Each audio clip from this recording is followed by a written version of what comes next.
Jansen Harris here with the final play on the Just Good Network. When you look at Errol Spence Jr. and what he's been able to do, 27-0, 21 KOs, and for me, he's better than what I even thought he was. I thought he should have took a warm-up fight before fighting Danny Garcia on pay-per-view. But the confidence level, what he's able to do with his skills, he could get in on the inside. He could bang it up with you. He could fight on the outside. His work to the body, his work punching just to the face, his slips, his defense. He is one of the most complete fighters in this era, and that's what I love about Errol Spence Jr.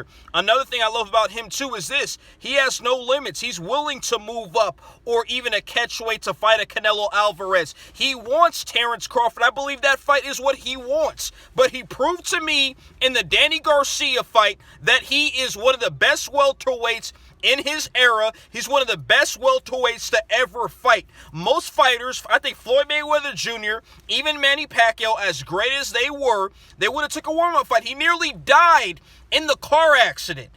He nearly died. And to come back and to find the level he has, to me, he silenced critics like me and others. You're looking at a fighter right now, at the least, Hall of Famer and a top 5 fighter right now in boxing.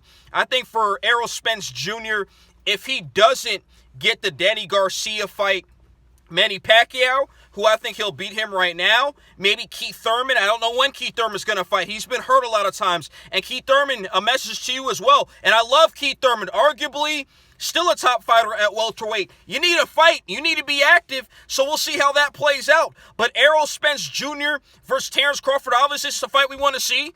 But if that fight doesn't happen, at the least, you got a top 5 fighter. You got a fighter, Errol Spence Jr., who is literally scared of nobody. I'm Jansen Harris here with the final play on the Just Good Network.